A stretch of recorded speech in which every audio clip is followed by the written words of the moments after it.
We are just days away from the official start of spring practice for the Knights, and we got dates for fans to get their first look at the 2025 UCF team under Scott Frost. What does it all mean, and how excited are we for some spring ball to start? Hello, everybody, and welcome back to Charge On. As always, I'm your host, Sean Green. Before we get started, a quick word from our sponsor, Bet Online.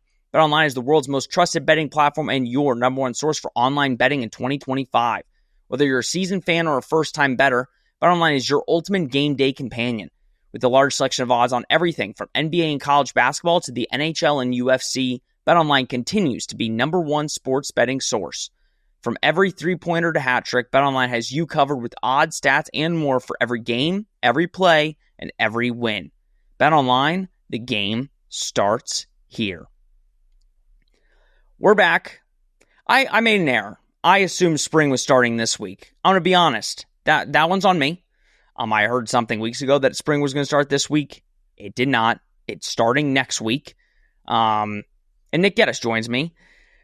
Listen, this is probably the worst week. Not really the worst week of the offseason because spring ball's a week away, but there's no news. There's nothing in the football realm because we're really just getting ready for spring ball to start. UCF is posting a lot of hype videos in the weight room, which I'm going to be honest, if you watch them, gets me pumped up. It looks like, Zach Duval and the staff are really taking the weight room seriously, especially the players, which you really like to see. But this is the week where you're just getting primed and ready before spring practice starts next week. But how you doing, and how excited are you for spring practice to start next week? I'm doing great. Like you said, we're just sort of buying time here, trying to move on with the year, right? And we already are a week here into March. So, as you mentioned, spring practice is next week. For those who are craving their football fix and have been put to sleep by the basketball team, such as I'm sure it's really exciting. There is no spring game this year, so things look a little bit different, but it's a different regime, obviously. So you knew things were going to change, and I'm sure we'll get into that today as well. But not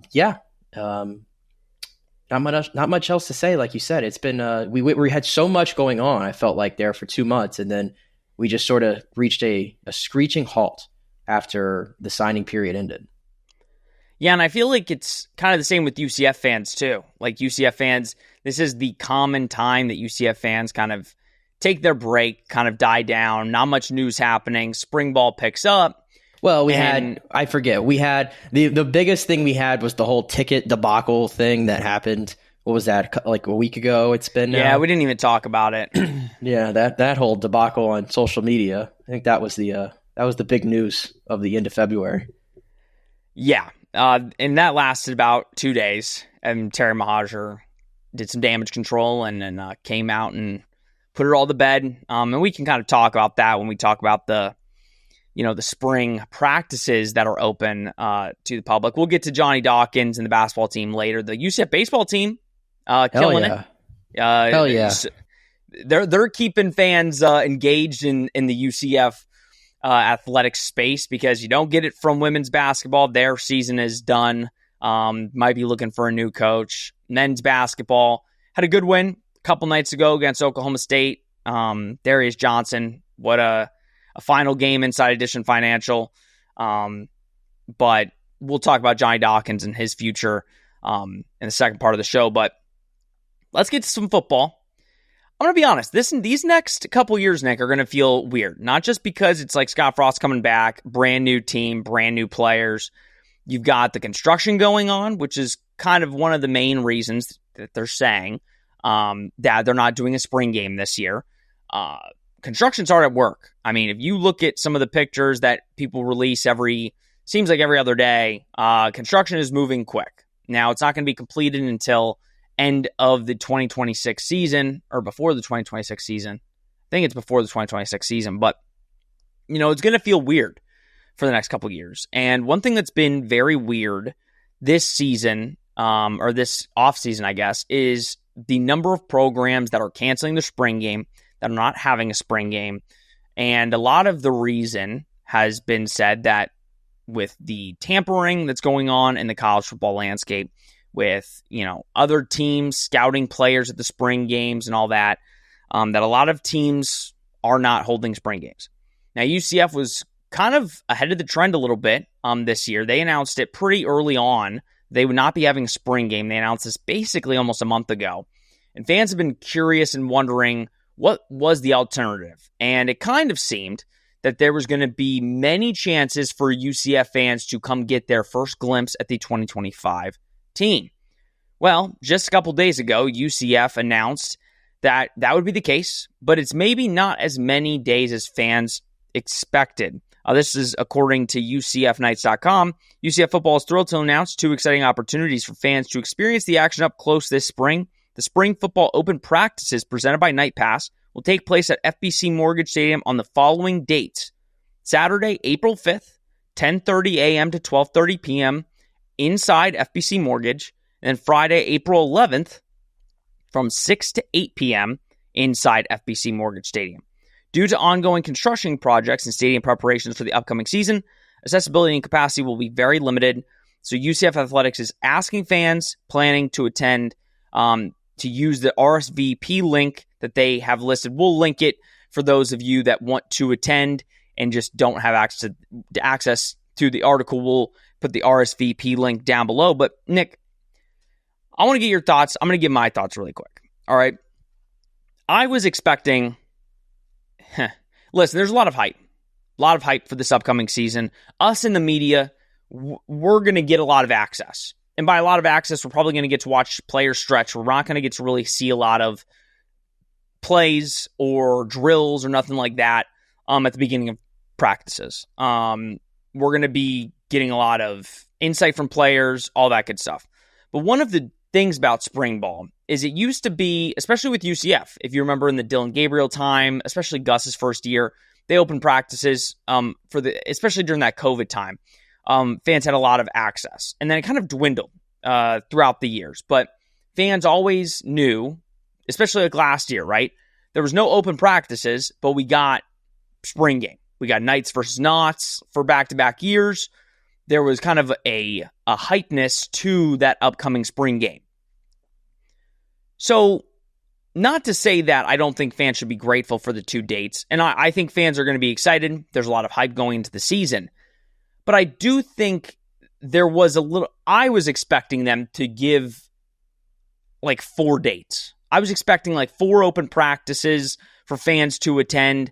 Obviously, the Friday, April 11th date is basically a spring game. It's just not a game, it's a practice. So there's going to be no scrimmages. It's just going to be practice. I'm sure they'll do like 7-on-7s or something to that nature for the fans. But kind of give your take on it, not just this in general, but as a whole, and how the spring game era has kind of now started to go away. I know Clemson's doing one. Dabble says it's going to happen anyway. Like, teams are going to still figure out about your players regardless of if you have a spring game or not. But kind of give your overall generalization of the spring game now, and then these couple practices for UCF that they announced. Yeah, I don't love this whole thing that college football is doing. I think in general, like, change makes everybody uncomfortable a lot, and we've had so much in college football, and it feels like, can we just can it just stay normal? And I'm not acting like the spring game was like the biggest deal to like everybody, and I don't really know its true value to teams out there. I think that's really hard to quantify. I'm sure it's different in every program towards what they value, what they don't value. But I thought the true value in it from a fan's perspective is, as we continue to go on, I mean, I don't know if you've noticed, I think we've noticed for sure, especially at UCF, but a lot of other bigger programs, it's not cheap to go to college football games anymore. Maybe it hasn't always been. Like, I shouldn't say like, oh, it was cheap before, but it's definitely more expensive now is what I mean.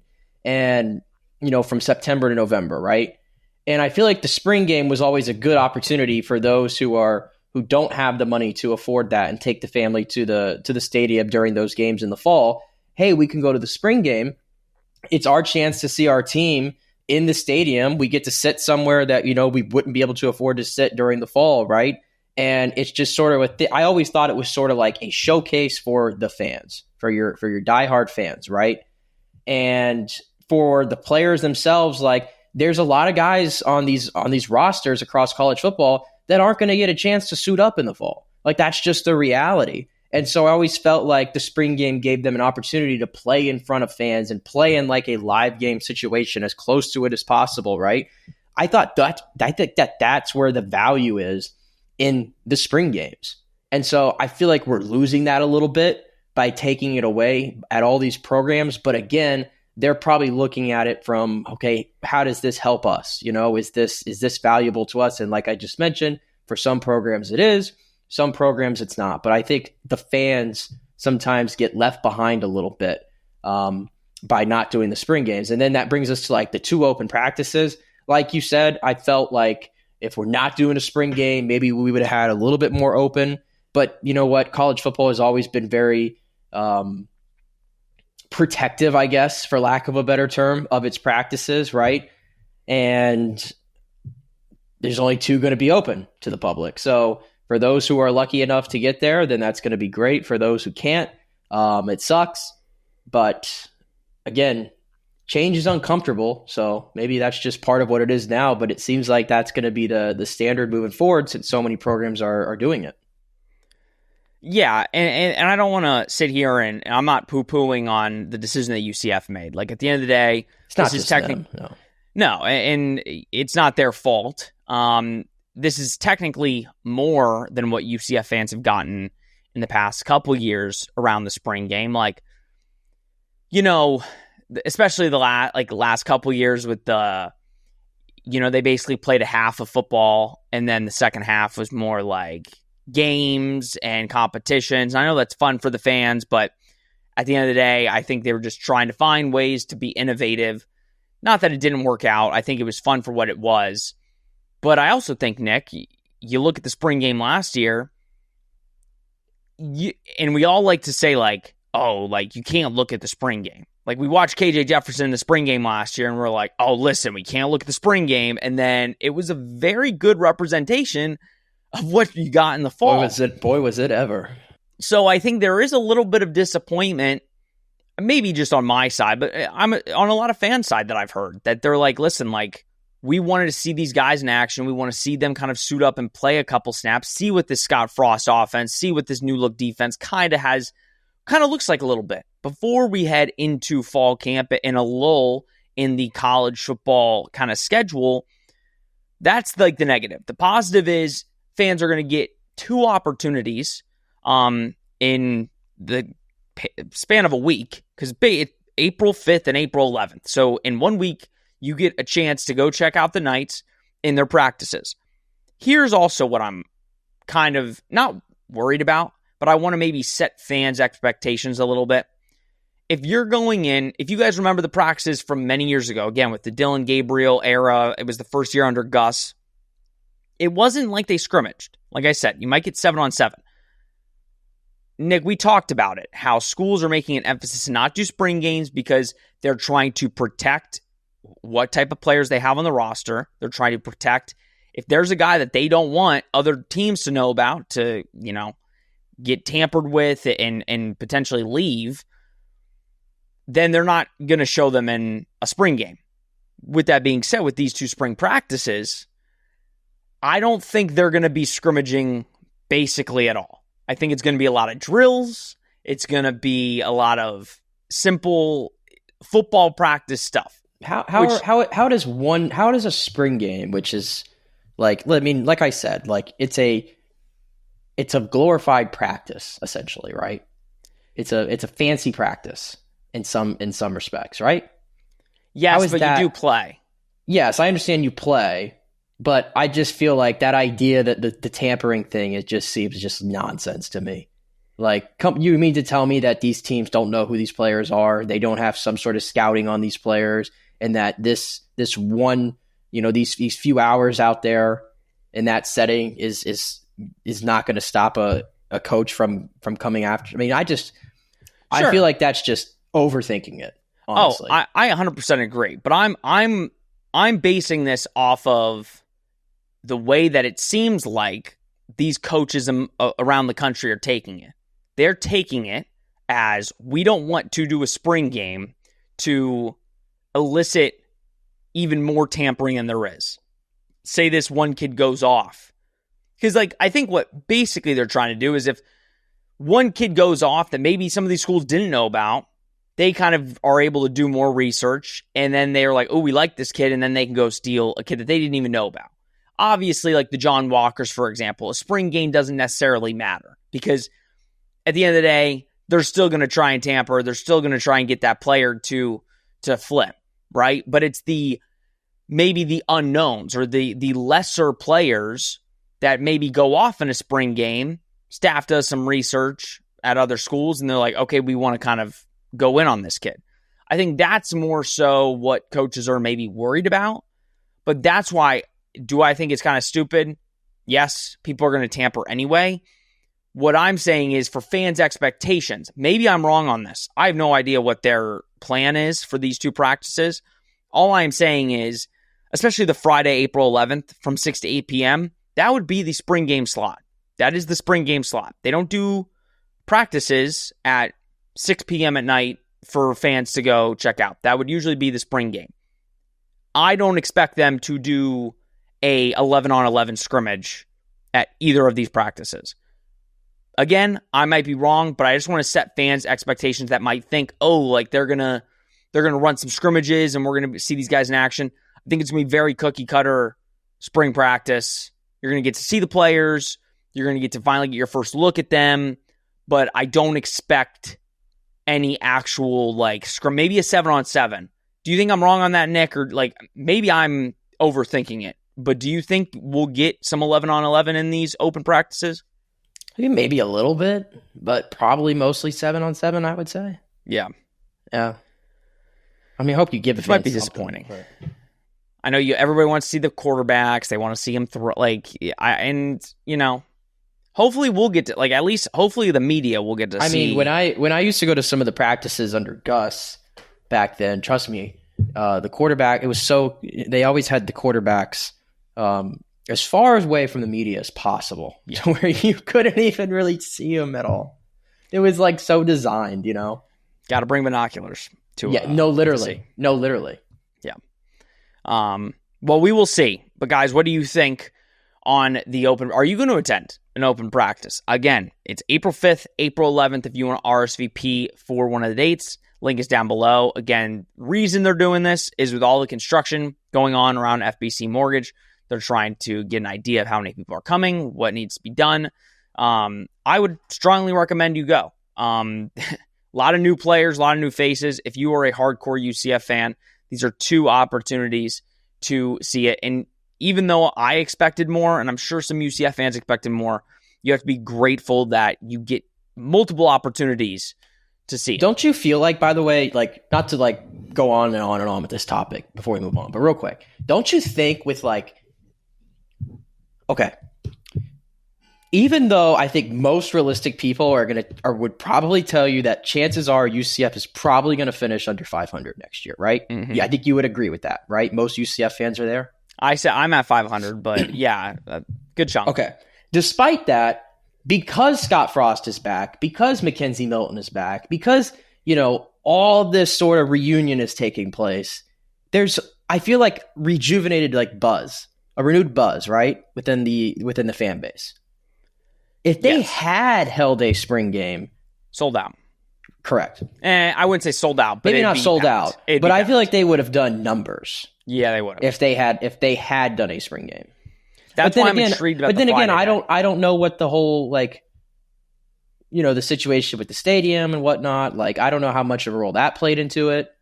I really don't know. Well, I mean, I think it played a factor, and I think they're blaming that. I think they're using that as a factor of oh, we've got the ongoing construction. For example, I don't think the media workroom where we usually do press conferences, I think that shut down for the construction. So I do think it is a factor. Don't get me wrong. But at the end of the day, I think there is, again, this change in college athletics to where people just don't want to hold spring games anymore, because they view it as, free agency. But no, I am intrigued about both the days actually, because I mean, specifically the Friday day because it's at night. So I am intrigued to see kind of the turnout for that. I don't know if they're limiting the amount of people, and I don't know where the construction will be at the beginning of the season because it's not like they're limiting capacity during the season. It seems like it's kind of just now. So who knows? We'll see. But I think at the end of the day, this is our first opportunity to see all the new faces, specifically quarterbacks. And should be good. And we're excited to see spring kind of get kicked off next week. I'm excited to hear from the players. That's who I'm really excited to hear for. Like, what were the reasoning behind players coming here? You know, what's been going on in the weight room? We've been hearing about that a lot. What first impressions are of Scott Frost. So we're going to have stuff to talk about for the next month, starting next week. So I am really, really excited for that. All right. Now let's talk basketball. Now, for those that have been loyal Charge On listeners over the last couple years, again, it's called Charge On, a UCF football podcast, but we dabble in the other UCF sports when we feel it is needed. The last couple seasons, we talked basketball a lot more. My first love was basketball. I've said that first. Huge basketball fan. And we had big plans for the basketball season this season. We had big plan. We were going to do a lot of live watch-alongs. We were going to do a lot of post-game shows for basketball this season. And listen, at the end of the day, we felt like the season was... Early on, I watched the team, and I said, this is not going to be a team that UCF fans will stick with. Then they beat Texas A&M. I was like, this team I don't think is still very good, but if they can win a game like that, they can win some games. Then the team turned out the way I thought they would turn out. And teams jumped off the bandwagon. Nobody's showing up to games. And it's another disappointing season. You can make I don't think it's an argument. Last season was way more successful for Johnny Dawkins than this season. Even though this season, it seemed like you were tournament bound. If you just won 2 more games, you'd probably be going to the NCAA tournament. I've been a very big advocate for Johnny Dawkins, and I still am. I think Johnny Dawkins is a good coach. I think he's a great recruiter. But with that being said, you know, it seems like the identity shift from defense to specifically offense this past season has really hurt the team. Because it's not just like you got a bunch of guys that are just perennial scorers that can score all the time, every game. They went from a hard-nosed defensive team to a offensive team that if you have an off night, you're losing. And that's kind of the problem. You don't really have any defenders on this team. And that's kind of been their downfall. You do have to blame Johnny Dawkins for that. But, Nick, at the same time, the players have come out in recent weeks and really vouched for Johnny Dawkins and said it is not his fault. He draws up perfect stuff for us. He coaches us hard. We know what he wants out of us. We're not executing it. So if you're Terry Mahajer, if you're UCF, where do you go from here? Do you kind of give Dawkins that one more year and keep saying, okay, we're gonna give one more year to Johnny? Or do you think that it's time to move on and go find someone else? I mean, it's really a tough conversation, and I guess it really depends what your expectations are for UCF basketball. Like, do you feel that... I feel like when they were in the American, expectations were high, and they should have been high. Because quite frankly, you have more resources than you had more resources than many of the other schools in the American. Now, clearly, the Big 12 is it's a whole different ballgame. And I look at these first 2 years they've been in the Big 12, and the Big 12 is what? The second best conference in college basketball behind the SEC, probably? This season, but historically, the Big 12 has been the best basketball conference. Right. So every year. I guess my point is with saying that, it feels like it could be worse. it could be worse. Like last year was 17-16. And then this year it's 16-14 right now. And both years you sort of were flirting with the the bubble and things like that. The last 4 ins and the first 4 outs and all that kind of stuff with bracketology. Mm-hmm. Like it could be worse for your first couple years in the Big 12. Would you agree? Oh, yes. Here's the problem. Johnny Dawkins has been here since 2016. He has 1 tournament appearance. Okay? 1. That, to me, the problem with Johnny Dawkins, it's not just the last 2 years. It's what happened in 19 to 2023. What was going on in those 4 seasons? Because remember remember when they went to the tournament, the only year he made the tournament, 18-19, right? And, the game against Duke, which, what happened on that one. Yeah. To me, it's the 4 years after that and how it was sort of like stagnant or like declining. And you were in the American and you felt like, man, they really should have done better, no?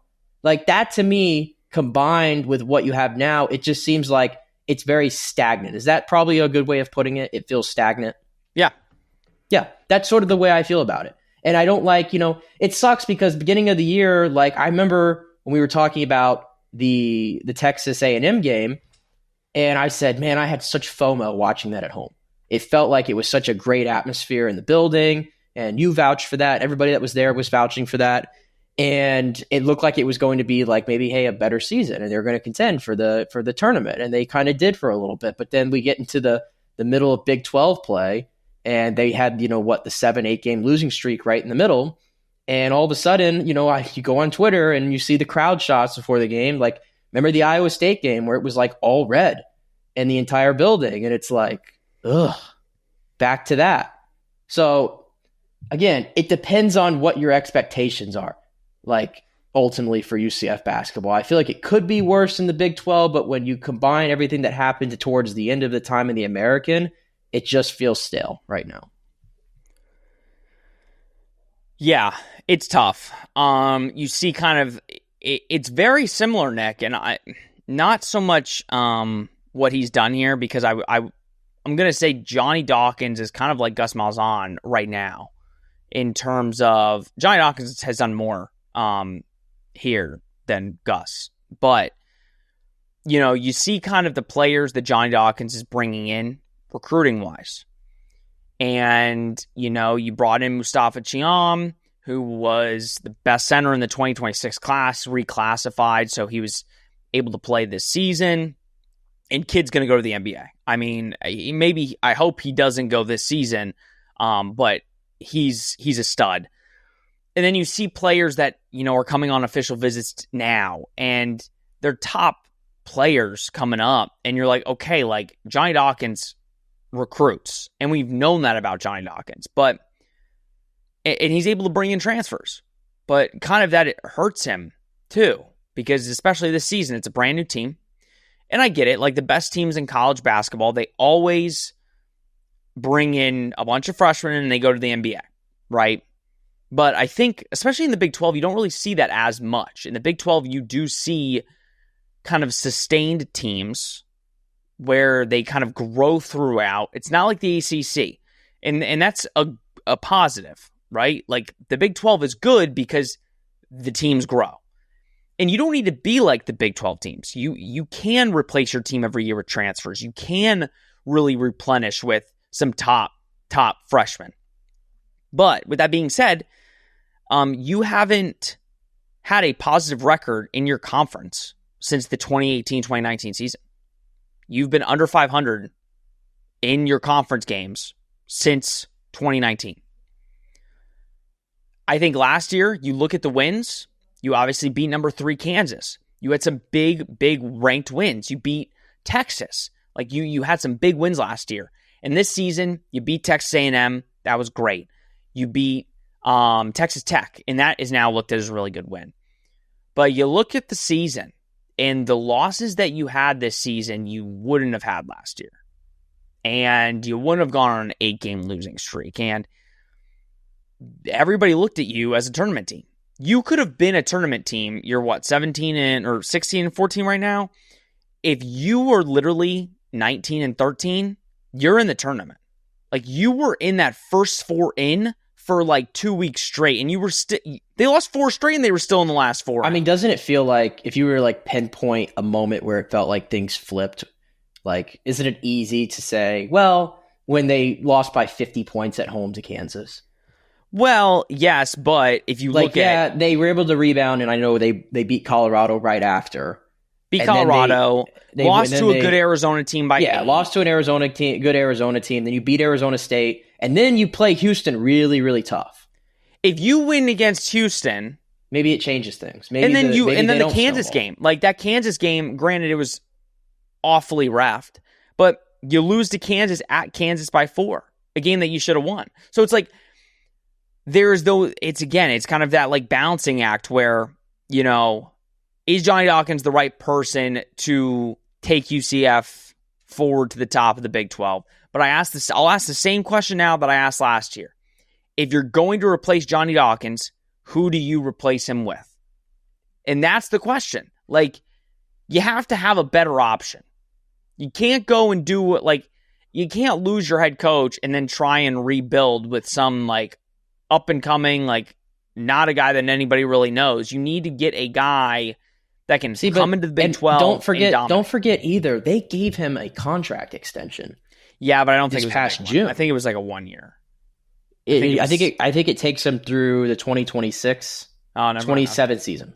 Okay, so and he got a raise. It's not expensive though.